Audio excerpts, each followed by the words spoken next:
Shalom saudara-saudara yang terkasih dalam Tuhan Yesus Kristus, selamat pagi. Renungan harian kita pada hari ini diambil dari Kidung Agung pasal yang kelima ayat 2-8. Judul renungan kita pada hari ini adalah Jangan Biarkan Terlambat. Sebuah novel remaja menceritakan perjalanan persahabatan yang unik.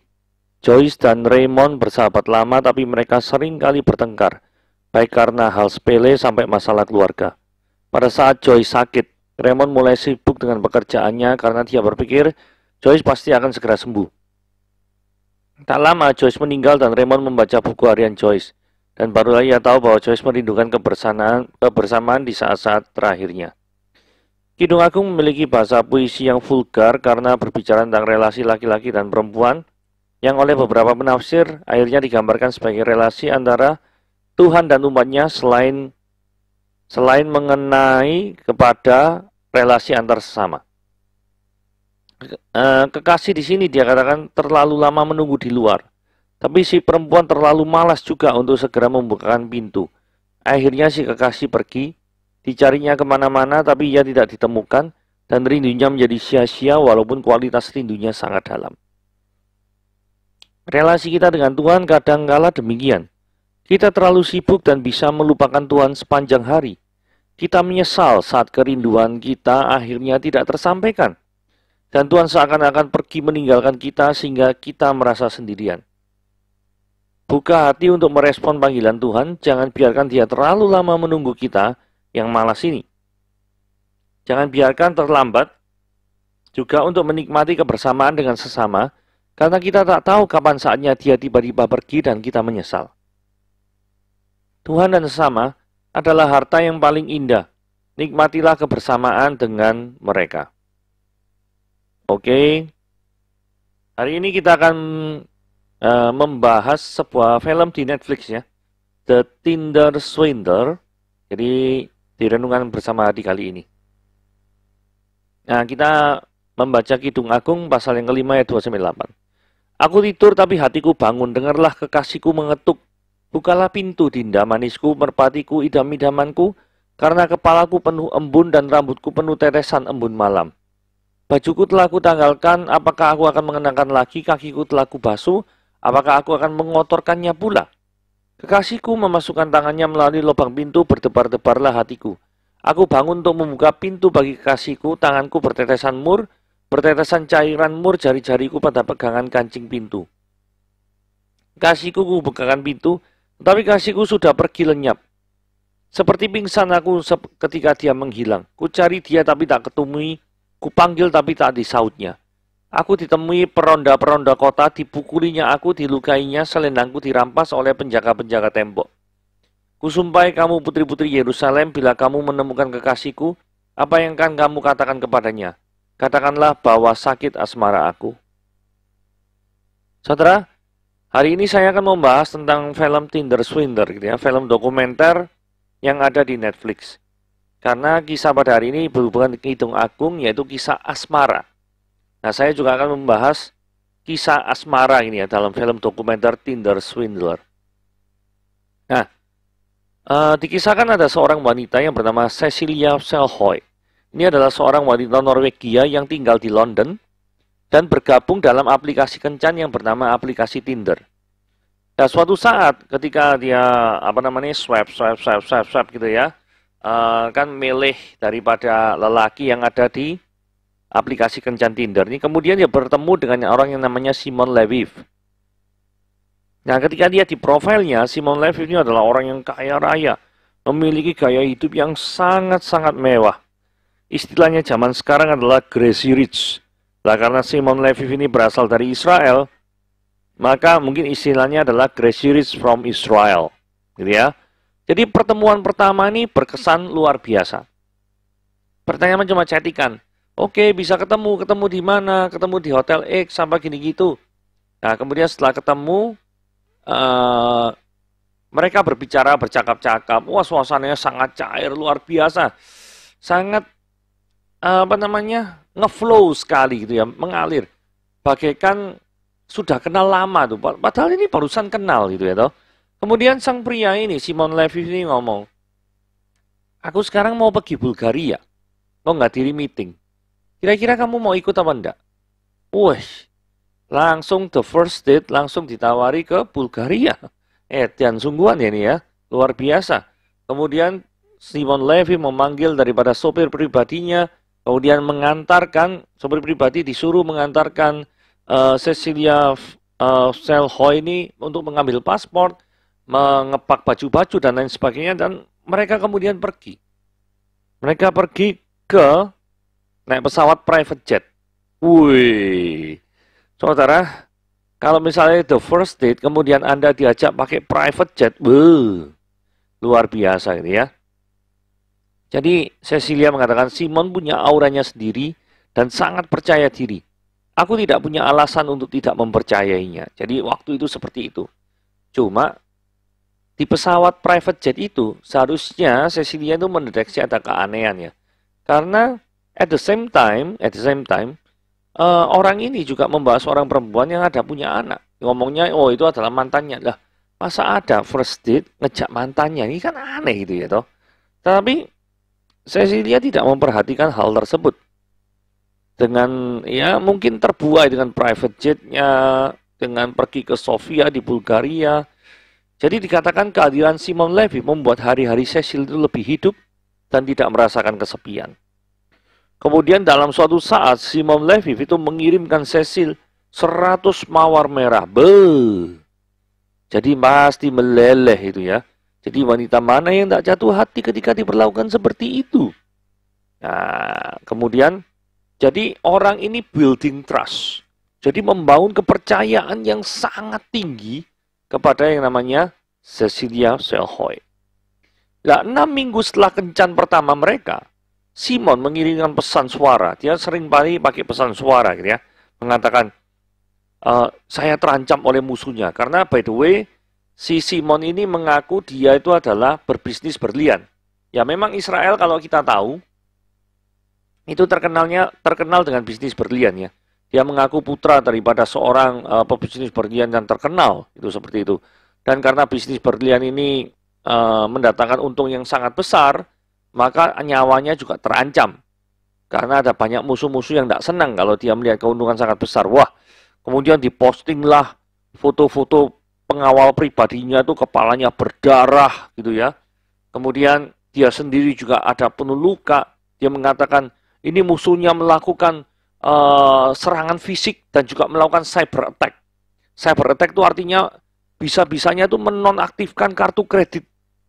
Sehingga Simon ini tidak bisa memakai daripada kartu kreditnya. Nah, karena sudah jatuh cinta yang sangat mendalam ya toh. Jadi karena ya istilahnya kita adalah gula Jawa sudah rasa coklat ya toh. Nah, kemudian Cecil ini memberikan kartu kreditnya kepada Simon. Simon bahkan meminta Cecil untuk menyelipkan uang cash untuknya. Cecil berpikir, wah ini pasti mengembalikan lah. Gak mungkin dia tidak mengembalikan. Karena apa? Orang punya private jet kok. Iya toh. Orang punya Rolls Royce gitu ya. Mercy, Bentley, semuanya ini luar biasa. Gak mungkin lah. Ini mungkin karena gara-gara serangan musuh nih yang kurang ajar nih ya. Sehingga dia tidak punya uang, tidak bisa ngambil kartu kredit gitu ya. Nah kemudian Cecil melakukan atas nama cinta. In the name of love gitu ya. Istilah kerennya kan seperti itu. Jadi terlebih Simon mengungkapkan serius ini. You and I akan mendapatkan anak, kita akan menikah, begini gitu. Sudah pokoknya bunga-bunga itu keluar semua. Jadi bunga tulip dari Belanda, bunga tulip dari Turki, semuanya keluar semua lah. Nah, Simon menjanjikan mengganti uang Cecil. Nah, suatu saat Simon mengirimkan cek dan jumlahnya itu jauh lebih besar dari semua uang yang pernah dia pinjam gitu ya ke Cecil ini. Cecil langsung mengucapkan terima kasih, luar biasa begini. Dadakno ketika dicairkan kosong. Ceknya kosong. Terus itu Cecil baik-baik minta gini, loh ini kok kosong ya, kamu nggak ada salah atau apa? Langsung responnya marah-marah. Mengatakan bahwa bagaimana mungkin aku memberikan cek kosong? Kamu ini merendahkan saya. Saya ini adalah anak pengusaha berlian apa gini gitu. Tidak mungkin melakukan kayak itu lah bla bla bla bla bla bla. Dan saat itu Cecil sadar dirinya ditipu. Dan Cecil pun terlilit oleh utang. Karena kan pinjamannya besar. Jadi nggak mungkin menggunakan uang tabungan Cecil. Jadi dia juga utang ke bank untuk membiayai daripada Simon ini. Kenapa kok dia mau? Sekali lagi dilakukan in the name of love. Atas nama cinta. Cecil saat itu ngomong ini, saya merasa bahwa hidup saya ini sudah usai. Dan saya tidak ingin melanjutkan lagi. Jadi itu omongan orang wanita ini ya. Bahkan dia pernah cerita ya, saat itu ketika malam-malam dia nyetir, di depannya itu ada truk trailer yang besar. Dia sampai memiliki pemikiran terbentas di lintasan otaknya itu mengatakan bahwa saya ingin menggerakkan setir saya itu mengarah ke truk. Dan saya berpikir itu semuanya sudah usai. Untungnya tidak dilakukan atas hal tersebut. Dalam dokumenter itu dijelaskan bahwa Cecil ya, sampai sekarang pun tahun 2022 ini, masih harus membayar utang-utang atas ulah Simon itu. Dia pun kini bersahabat dengan wanita kedua yang nanti akan saya ceritakan yang bernama Pernilla Sjöholm, korban Simon lainnya.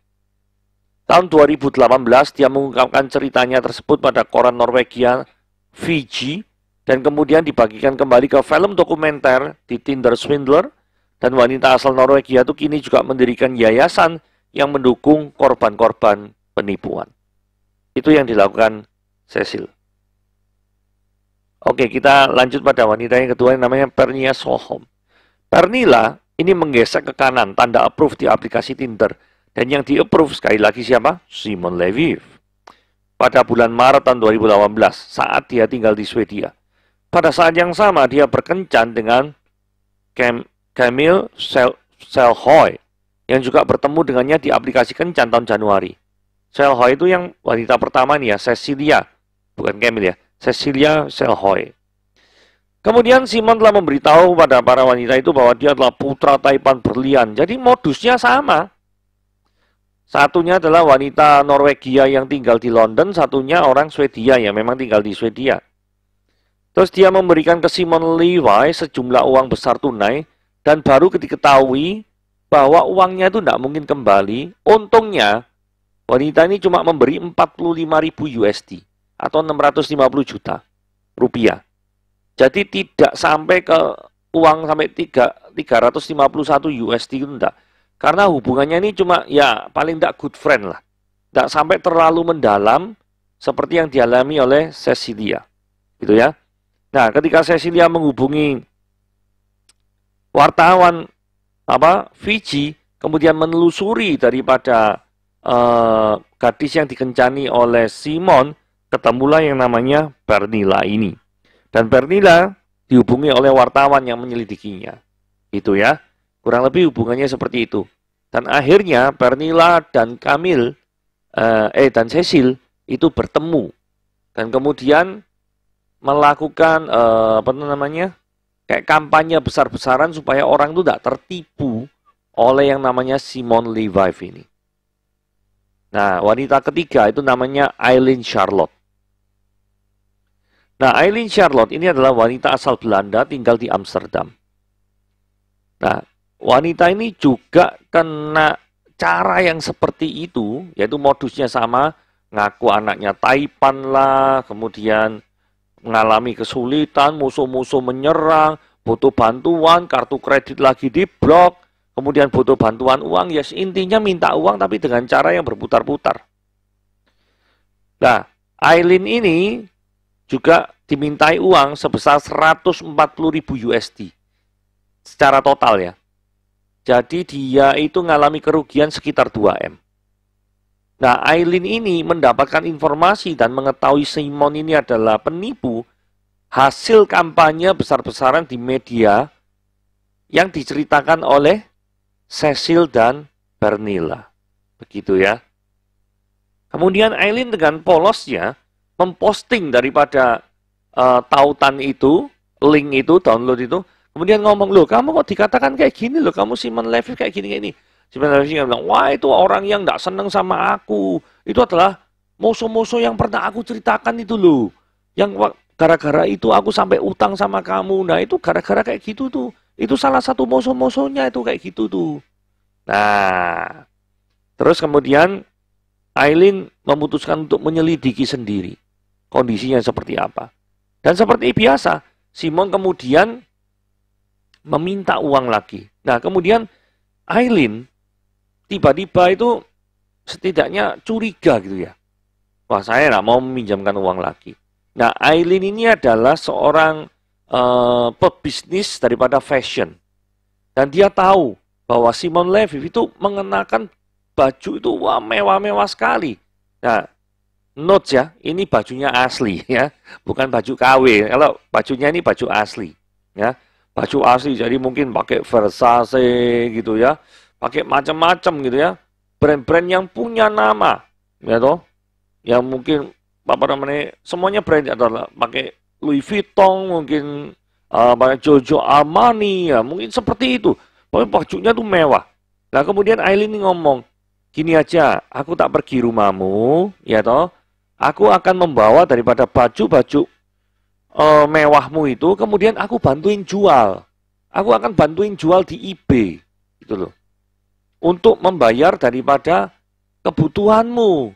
Karena aku sangat berpengalaman dalam bidang ini. Wah, Aileen bilang begitu ya pada Simon. Simon kemudian oke, setuju gitu ya. Kemudian dibawalah baju-baju, kopernya besar-besar, semuanya dibawa baju-baju yang mewah-mewah itu ya. Dan Aileen mulai menjual baju itu online. Kemudian dijual.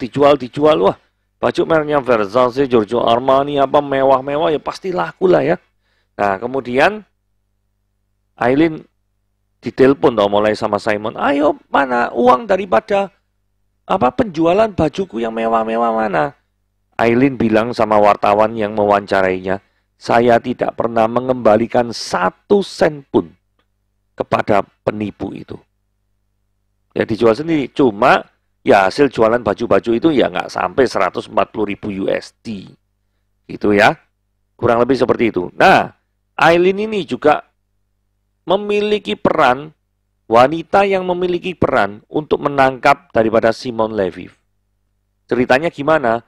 Kan Simon Leviev-nya marah-marah loh. Mana uangnya transfer? Wah, karakter asli ini mulai kelihatan. Kok gak ditransfer uang? Tapi kadang-kadang kepribadian ganda. Ngomong, aduh mau ingin mencintai kamu. I miss you, I love you. I wanna have a child with you. Mulai gak karu-karuan ngomongannya.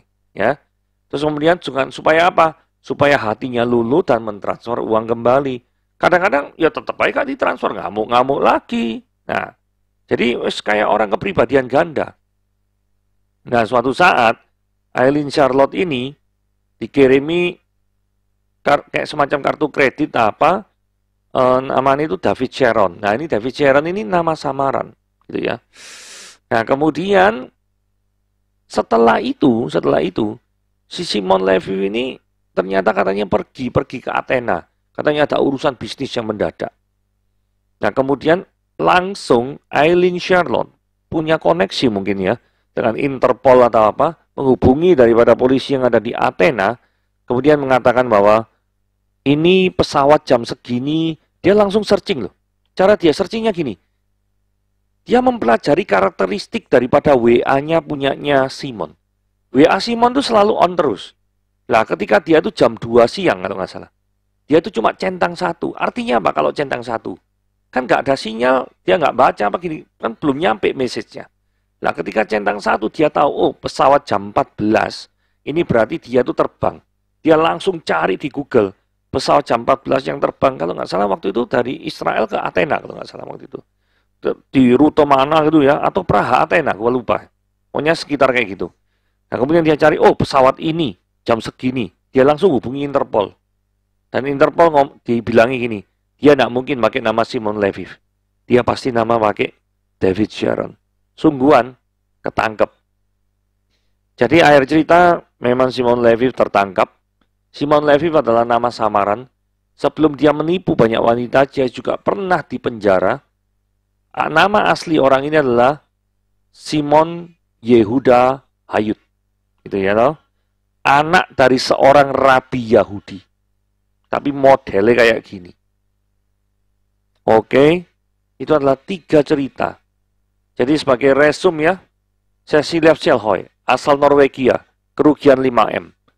Bernia Solholm, asal Swedia, kerugian 652 juta. Eileen Charlotte, asal Belanda, kerugian 2M. Kalau di total, dari 3 wanita ini, dia bisa meraup 7,6M. Apa enggak gaya hidup mewah model kayak gitu tuh? Oke, apa pelajaran menarik dari film Tinder Swindler ini? Cecilia Celhoy, kita analisa. Seorang yang sangat kesepian, itu sangat berbahaya jika bertemu dengan orang yang tidak tahu in the middle of nowhere, ya, di tengah mana gak ngerti, apalagi dia statusnya penipu dan menawarkan perhatian palsu. Karena orang kesepian butuh perhatian, dan kemungkinan besar target pasar daripada Simon Levy itu adalah wanita-wanita kesepian yang butuh perhatian di Tinder, dan dia bisa memberikan hal tersebut. Nah, ketika kebutuhannya mulai dipenuhi, maka sudah mulai tertarik. Begitu ya. Saudara, kalau misalkan saudara merasa kesepian, ada Tuhan yang selalu ada bersama dengan Anda. Jangan pernah datang ke yang aneh-aneh. Jangan pernah datang. Tapi datanglah kepada Tuhan. Bahkan mungkin sahabat yang paling dekat pun, yang memang mungkin tidak akan melukai saudara, tetapi dia juga tidak sepenuhnya mengerti kondisimu. Yang paling mengerti kondisi saudara adalah Tuhan Yesus sendiri. Yang poin kedua, Cecilia bekerja di IT dan tentu memiliki gaji yang sangat tinggi di London. Punya kemampuan di bidangnya itu pasti sangat hebat. Tetapi dia memiliki kelemahan dalam menilai dengan siapa dia berhubungan. Kemampuan kita untuk menilai dengan siapa kita berhubungan itu memiliki faktor penting untuk menjaga keamanan uang kita. Karena terkadang dengan siapa kita menghabiskan, itu kan kadang butuh uang. Nah, kalau kita menghabiskan dengan orang-orang yang nggak benar, ya pasti nghabis orang menguras daripada tabungan kita toh. Nah, itu sangat berbahaya. Jadi bukan cuma cerdas di dalam pekerjaan, tapi cerdas juga dengan siapa kita berhubungan. Poin kedua. Poin ketiga, Cecilia waktu itu sangat frustrasi ketika mengetahui Simon Levy memberikan cek palsu dan cek kosong. Sehingga sampai-sampai dia mau bunuh diri. Saudara, bunuh diri itu bukan solusi cepat mengatasi masalah. Bahkan kalau misalkan Cecil bunuh diri pun saat itu, penipu yang bernama Simon Levy itu pun tetap berkeliaran di mana-mana toh. Benar nggak? Jadi bunuh dirinya itu tidak membuat masalah itu sudah selesai. Tapi semakin merajalela. Dan kemudian, puji Tuhan, dia mengambil suatu tindakan yang positif. Dia lihat, dunia ini sekarang adalah kekuatannya dengan media. Dia kerja di IT kok, bener nggak? Dia tahu kekuatan media. Nah, kekuatan media, internet ini adalah kekuatan yang luar biasa. Kemudian dia mikir, kemudian hubungi koran terkenal yang oplannya paling besar di Norwegia, yaitu VG, untuk melakukan penyelidikan terhadap Simon Levy. Dan ternyata para jurnalisnya mau diajak kerjasama, puji Tuhan. Dan dari penyelidikan ini, menolong daripada Bernia Solholm untuk mengalami kerugian yang lebih besar lagi. Ini menolong. Coba seandainya daripada Cecil ini bunuh diri, apa sih yang terjadi? Dia mungkin tidak bisa kontribusi terhadap Pernilla.